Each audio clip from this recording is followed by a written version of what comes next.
Welcome everybody.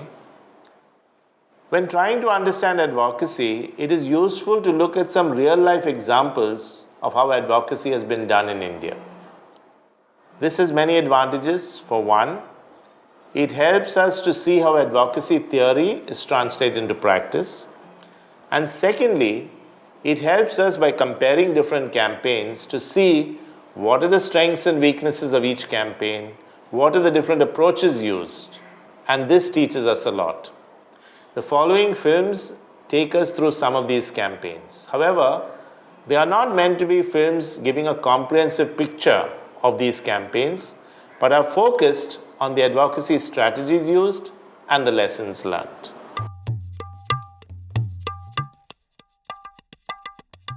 The campaign against domestic violence that culminated in the Prevention of Domestic Violence Act has been hailed by many as one of the most successful advocacy campaigns of recent times. It was passed in exactly the same words as drafted by the movement and within a record-breaking 3 years of its reaching Parliament. But the story of the campaign against domestic violence and its success does not begin at the drafting stage. When the emergency was proclaimed in 1975, so many women activists who were in the radical groups, they also faced state repression. Nearly 5,000 women activists of various social movements were in jail during emergency, and that gave a first jolt to the Indian middle class. So since 1977, clusters of women's organizations and women's groups started emerging, and we realized that sharing of experiences was the best thing to empower ourselves and also to deal with the systemic changes and the social transformation and also legislative reforms at a national level. It was in 1980 that the anti-rape campaign started, and we all were very actively involved in campaigning against antiquated rape law and also injustice meted to this teenage tribal girl who was raped by uniformed policemen. And once we started picketing, organizing dharna, sit-in, rallies, letter to the editor, television programs, media interviews, many women survivors of violence started approaching us, whether they were trafficked women or women victim of pornography or dowry harassment or domestic violence. The experience of violence, some form or the other, mental, physical, economic, is story of every woman and her life. So when you share a common experience, then you certainly relate to each other because of that experience. And this experience of violence against women, domestic violence against women, is not just Indian, it's global. That's where somewhere we connect with women anywhere and everywhere. We tried to take to the public in Delhi. There was a group called Stri Sangharsh, and we created a play called Om Swaha. And we took this play around in the first year, 100 shows all across Delhi, basically creating a dialogue with people. And we realized how real this problem was. In the middle of the dialogue of the play, you would have women join in with their, mothers would be talking about their daughters, fathers and brothers would be talking about the problem. Right from 1975, internationally, the violence against women has been an extremely important issue. In fact, it was in 1975, it is European and American women, they were focusing on personal is political as a slogan, emerged from the 75 only. By 1980, International Conference in Mexico, there also women from all over the world, they said violence is also development issue because UN slogan was equality, development and peace. By 1985, Nairobi forward-looking strategy, end of the women's decade. At that time, it was such an important issue that in 1993 Vienna conference, women demanded women's rights are human rights. And in CEDAW 1995, Convention on Elimination of All Forms of Discrimination Against Women, in a strongly worded statements, they have told the nation states that they have to provide structures and mechanisms to deal with violence against women. The social environment all over the world was beginning to speak out against violence against women. The international women's conferences brought together 30,000-40,000 women from all over the world, and more women traveled across the world. So there was exchange of ideas. The government of India has ratified CEDAW. Having ratified CEDAW, it had to create an act. With pressure building up both locally and internationally, political parties and by implication the legislature started feeling the heat. Mainstream political parties also by 1980 they realized, because the kind of the way mobilizations of women were spontaneously taking place throughout India in all the cities, first time they realized that Indian women are a constituency. So within the political party also they started forming women's wing, and violence against women became part of their political manifesto. We did a survey, domestic violence in India, because anytime we approach the Law Commission, they said these are all anecdotal experience, what we need is the hard data. So we decided to do the research on domestic violence. There was no sponsor, so we asked all our members that you at least bring 10 schedules. We gave to each one of them, and I said amongst your extended family or neighborhood or wherever you are at workplace or this, you just fill up the form, and the data was presented in the first National Conference of Women's Studies in 1981. Whatever activities that women's groups were doing at that time, there was a massive media coverage. So this became the issue as a social and political agenda. State was getting embarrassed by this, so many reported cases of violence against women. Abroad also they were being questioned from the public platform. And especially, I want to give credit to a lot of women journalists. That is not to say that men journalists didn't really, but of course for them issues, maybe foreign policy issue may be very important, or all kinds of economic issues may be very important. Why aren't we safe? So their agenda was taken over by all the women journalists, and they really partnered with us in a very effective manner. So generating public discourse becomes a very crucial element in any people-centered advocacy. In this particular campaign, they were able to generate public discourse at 3 different levels. They did it at the local level, meaning those who were actually affected. They were fortunate to also have a public discourse at the international level. And then, crucially, they were able to generate it at the political party level. This is not the legislature, this is the political parties and their women's groups. To help all of this, they had the media, which helped to spread this in the general public. Now, with such a groundswell of a public discourse, there was no option for the state but to lend a ear. In 1984, the movement finally got its first victory in the form of Section 498A and Section 304B of the Indian Penal Code. In 1984, we had Section 498A in the Indian Penal Code, which made cruelty by a husband to his wife an offense. And since then, we've been working with that law. But as you know, criminal law doesn't give you any other relief other than convictions. So there was an obvious need for the law to first and foremost recognize that the phenomenon of domestic violence, then to define it, and then to provide relief like the right to residence, the right to maintenance, the right to custody, the right to protection.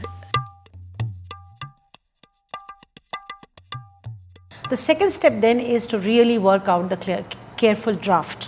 What is it that we want? We have to put it on paper. We have to really work with different agencies, and then to engage ourselves in dialogue with the parliament members, lobby with them, and also to start putting pressure. The only way in a democratic system government really yields or gives is when they feel that there is enough public mobilization and public opinion in favor of a issue. Large public meetings were held, rallies and dharnas were taken up in many parts of the country, and we had a complete consensus on that issue. Now, we had been a part of the formation and creation of the domestic violence law, which was initiated by the Lawyers Collective, and the first draft was sent around to all women's organizations to consult. Then over the years we took it around to communities, and there was a long consultation. The first draft was formulated in 1994, and by the time the bill reached Parliament, it was 2002, March 8th. This was realization by the women's groups and organizations that working independently and autonomously is not going to help, because you are too small a force to be able to put any pressure on the government. And also the realization that unless we will be speaking in single voice, government agencies can always use one against the other. The recent example is corruption struggle that is going on. There are so many forces that government can start creating and building and divide the civil society. So women's movement, if divided, we will not get it, and that realization came after first decade of the struggle. There were consultations by the government held, where one group went and said, we don't agree with this clause. The other group went and said that we don't agree with the other few clauses. So this government could very effectively use and say, what should we do? You women are not agreeing on anything. So how can we get a law passed? And that realization, I think, hit everybody at the same time. And that's something which we have to know, that, there has to be a minimum agreement. In 2002, the then BJP-led coalition introduced the first Protection Against Domestic Violence Bill. This bill, however, was condemned by women across the movement as being worse than having no act at all. Thus began a new campaign with the new UPA government to have the law passed in the form submitted by the movement. The critical thing was that in the Common Minimum Program of UPA 1, there was a commitment made that there will be a law on domestic violence if the UPA comes to power. So the obvious reason why they had to listen is because there was already a promise on the table. And our job was then to make sure that this promise is redeemed. I think democratic institutions and arrangement requires a lot of dialogue process. You have to know people, you have to be ready to defend your point of view, to propose what you want to say, and also that you have to say it in a manner which is understandable. Sometimes we from civil society are like over enthusiastic, and we will produce a report of 500 pages or 300 pages and kind of, build on that and send a whole stack of material to people. That's not the way to go about things. You really have to be very crisp, very precise. You have to be very communicable, and also at point of time, sometimes we become very aggressive when we have to say something. You can be firm, but you need not be aggressive, and you need not be quarrelsome. And also build personal relationships are very important. Organizations must reach out, because they won't come to you. The member parliaments are full of their own, first of all, busy life, because they have a large constituency to cater to. At the same time, somewhere in the back of their mind, there is some kind of arrogance. So I think we have to really kind of, overlook that arrogance and try to reach out. In Delhi, at that time, we had formed a lobby group called Women Power Connect, and we got together many organizations to come together, particularly the Janbadi Mahila and NFIW. These are the party women's organizations who worked independently of the autonomous women's groups. But this was one time when representatives from all parties, including women from the BJP and the left parties and the Congress, came together with the autonomous women's groups. Ironically, we had carried our 250,000 signatures in piles of paper to a meeting in Parliament when we were meeting women parliamentarians. And we believe, visually also it has impact. I think especially this law, the timing really is unique, because after the agreement, the law was proposed in the parliament, and we were like very, very worried on that day when it was proposed, because we knew parliament members are not going to agree on many points. And in personal conversations, they had said that there are many issues that do. For example, there was a big debate before the law was even brought into the parliament about live-in relationship. But when the bill was brought in the parliament, there was some kind of a political issue that emerged, was much bigger, and total attention of the parliament was about that particular incidence. And the bill was passed, and there was no debate whatsoever, and bill was passed by the parliament. Finally, in 2005, the Prevention of Domestic Violence Act was passed. It was a moment of celebration for women all over. But the struggle is not over, as the success of any law finally relies on its implementation. Advocacy campaigns tend to lose steam after a big victory like this. Of course, it must be celebrated, but remember, this is not the end. It must also be remembered that there's a lot more to be done, a fact that the women's movement has understood as it now struggles to get this DV Act implemented in reality on the ground.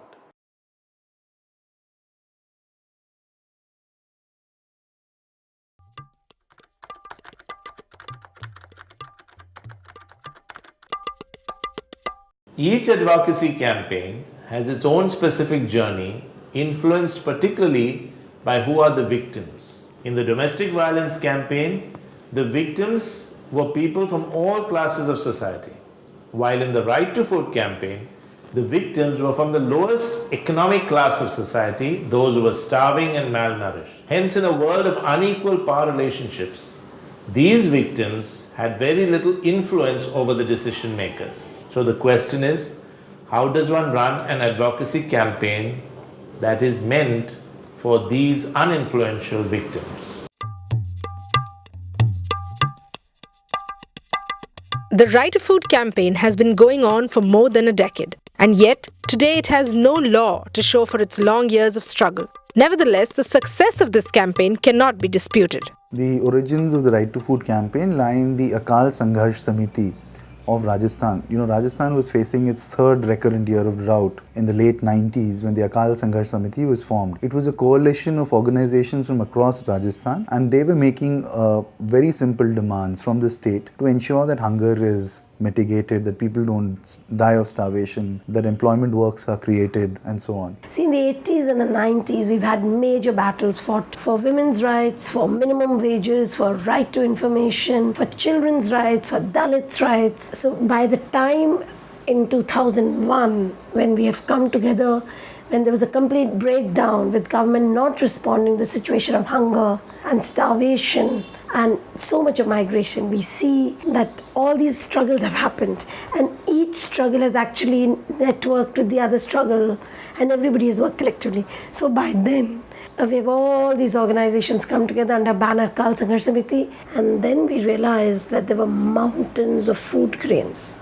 And so there was hunger amidst plenty. We were protesting outside godowns in Rajasthan, outside all district godowns. We were continuously meeting the chief minister. We were meeting central government that do something, there's a crisis. But there was no response from the executive. So we decided to move the Supreme Court. When they came to the Supreme Court in 2001, court then decided that it was not just a problem that affected Rajasthan, but something that affected the entire country. And the Attorney General was being represented by Soli Sorabji. So as he entered the court, the first thing he said was that we don't treat this adversarially, because we also think, that is, Government of India also thinks, that there should be no hunger in the country and everybody should get food. The credibility of the individuals associated with the campaign is very high. No one has a doubt on their intent. I mean, people know that we are struggling for something that they believe should also be done. They may have constraints, government may have constraints, but at the end of the day, even our opponents, even in the courtroom, the lawyers who are arguing against us, sometimes I feel that when we defeat them in their arguments and we get an order in our favor, and I come out of the court, I feel that even the lawyers of government who are on the other side, they are happy. So engagement with the system means that you have to see the system not as a monolith, but to find people within that system who are willing to assist you and to collaborate with them. Because at a larger level, governments are bad, or the system is venal, or politicians are bad, or bureaucrats are bad. These are all generalizations. They hold no meaning for real advocacy. When the court asked the government, what are you doing? They said, we're doing all this. So Supreme Court said, okay, we order the implementation of all these schemes, and all these schemes relating to distribution of food, relating to cooked meals of children, relating to pensions, all that became entitlements. Now we needed to build a national campaign, because if we wanted court orders to be implemented, they didn't have to be implemented only in Rajasthan. We couldn't just have Rajasthan responding. So we then started contacting networks and groups who were spread all over the country. So for 5, 6 of us, 7 of us individuals who were working very hard for the PUCL case, then became the support group for the campaigns that started coming up. Many campaigns lose energy over time. One way of that the Right to Food campaign has found to be re-energized on is on the issues that the Supreme Court throws up. For instance, 2 years ago, the Supreme Court started devoting a lot of time on the question of urban homeless. And today an entire movement is being created out of virtually nothing because urban homeless movements were disparate, they were scattered. But because the Supreme Court orders have focused on urban homeless, it's given an opportunity for all the urban campaigners from different parts of the country, working from different points of view on the problem of urban homeless, to come together to partner the Right to Food campaign. Now, this is an example of how the court case has influenced the direction in which the campaign has moved. You must realize the inherent limitations of a legal process. You can't get a radical transformation from inside the legal system. The maximum you can get is existing programs will be implemented and maybe a little expanded. In 2002, the Right to Food campaign got another boost with the creation of the Commissioner's Office at the centre. You can't rely on government information, so therefore you have to go out and collect your own information. And in a PIL, it's very difficult to do that. You don't have money to send people out to do fact findings. So the court appointed commissioners. We suggested names to the court and the court accepted. The court appointed commissioners became a very important mechanism for the collection of evidence. And since it was a committee appointed by the Supreme Court, they had the power and the authority to speak. And when they spoke, they were listened to. I think one of the strengths of the Right to Food campaign has been the fact that they have a mediating institution in the form of a commissioner's office, which is acting as a bridge between the government and the campaign. For instance, I was able to work very closely with the Chhattisgarh government to reform the public distribution system. Even the Supreme Court commissioners were ordered by the Supreme Court, we don't know what they had in mind, but what they've developed into is looking at absolute grassroots intervention. You know, a letter could make a difference there that so-and-so gets his ration, so-and-so gets an Anganwadi. But at the other level, you know, telling state governments what to do. Implement this, implement that. And at the third level, creation of policy. The next thing I think that is worth learning in this is the rigor of research. The Right to Food campaign was very fortunate right from the beginning in having some of the finest academics in our country like Jean Drèze and others who applied themselves rigorously and who were able to analyze issues from a very academic perspective as well as a field perspective. This knowledge that they created initially was transferred. I would say this system of working systematically was transferred to the Commissioner's Office when it was set up in 2003. Well, the single most important contributor to the case were the people's movements that gave information, that did fact findings, that did exposures, who taught us lawyers what it is we should say, who explained to us the complexities of all these programs and so on. They, who taught us about, you know, right to food theory and so on. So they are the backbone of the case. The court realized that it's not just a small group of people doing a case. If they ask for information from any state in this country, you can get the information in. So the involvement of a large number of people was the most decisive element. Like everything, we don't have to research. If you have the Jan Swasthya Abhiyan and the breastfeeding promotion network, they look at all the children, malnutrition issues and all that. If we have farmers' organizations like we have, so all the farmers' issues, that is worked upon. We have some excellent organizations who work from labor perspective, who work with redressal systems, like the Right to Information campaign. And then you have, a whole gamut of other organizations like Bharat Gyan Vigyan Samiti that works with children. You have somebody like National Federation of Indian Women. So when you want to mobilize women, you can give a call. So we have a growing campaign. Unlike other campaigns which are very focused around individuals or around personalities, the Right to Food campaign from the very beginning was a collective leadership. And therefore, the advantage of that was the decisions were taken in a collective way. There was much greater ownership. Because it was decentralized, there was a lot of innovation and creativity and different points of leadership in different states which emerged. which could not have emerged if it was a very centralized structure. There are also examples where the pressures that the campaign has brought on the court case has influenced the court to move in a certain direction. One example of that is the entire issue of the rotting food grains. It was a campaign which highlighted to the courts through the petitioner the enormous problem that we have about rotting food grains. And so far the court has either allocated or asked for allocation of up to 20 million metric tons of food grains to poor. The press played an enormous role in highlighting starvation deaths at the time when the cases were going on in the Supreme Court. So the day before the case or a couple of days before the case, there would be these reports about starvation deaths in the country. So the public was agitated, the media was agitated, and ultimately it permeated to the judiciary, and the judiciary took it up strongly.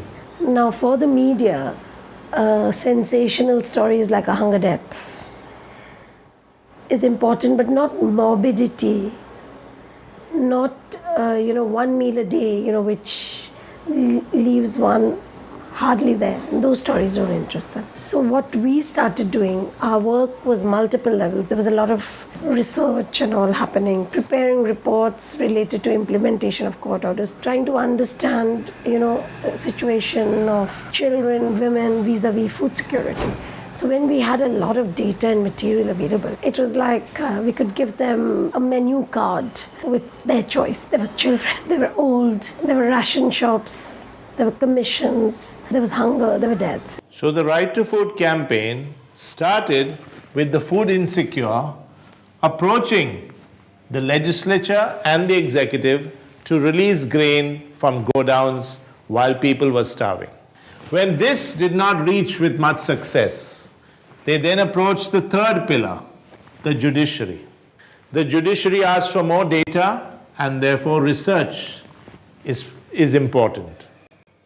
However, the judiciary quickly realizes that there is need to build a bridge between the food insecure people and the state. And so a commissioner's office is set up.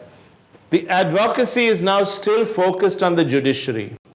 There is need now to start focusing on this group, on the other two pillars, and therefore a public discourse has to be created so that it is not just the vulnerable who are asking, but the country as a whole. And for this, media advocacy plays a very important role.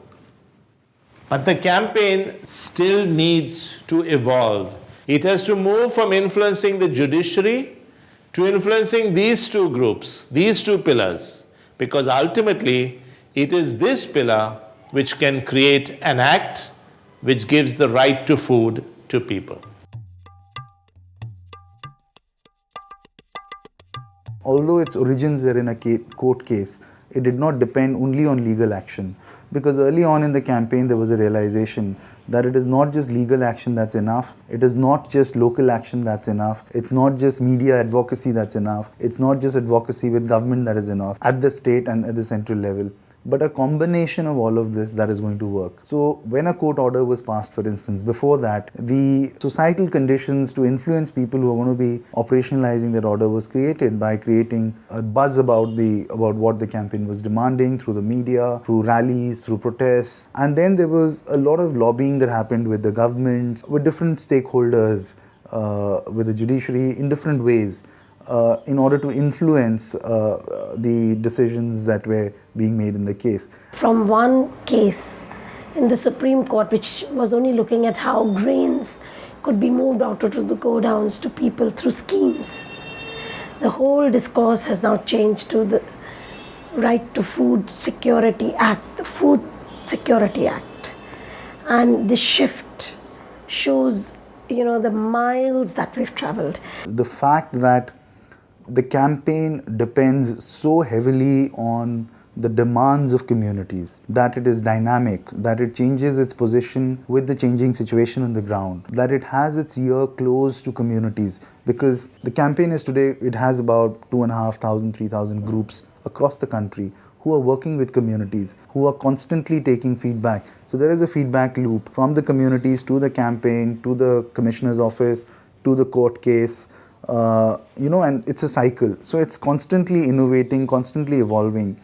based on what is happening on the ground? I think the emphasis on law and lawmaking has actually taken away the strength of the movement. I thought that if a law comes, it will come, we will participate and try and make it as good. But to make it the center of the focus of the Right to Food campaign for the last 3 years has had a terrible effect on the Right to Food campaign. What will the law do? Will the law give food into people's bellies if it's not implemented? And the law has a bureaucratic structure. Once the law comes, you appeal to a bureaucrat, then you go second bureaucrat, third bureaucrat, fourth, by the time the person dies. So I think it detracted terribly from our campaign. It was a terrible mistake to make. Not that we don't want a law. Working towards a law is one thing, and making it the focus of all your activities for 3 years is an entirely different thing. The Right to Food campaign has changed its focus from the judiciary to the legislature.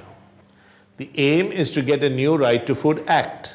Naturally, other players will come into place, the NAC, National Advisory Council, the Planning Commission, the state governments. However, in comparing these two campaigns, we will notice another significant difference, and that is, in the domestic violence campaign, they focused on getting the act and then worrying about the implementation. In the Right to Food campaign, they focused first on the implementation to the Commissioner's office and then of moving towards an act. Different campaigns, different types of victims, different approaches.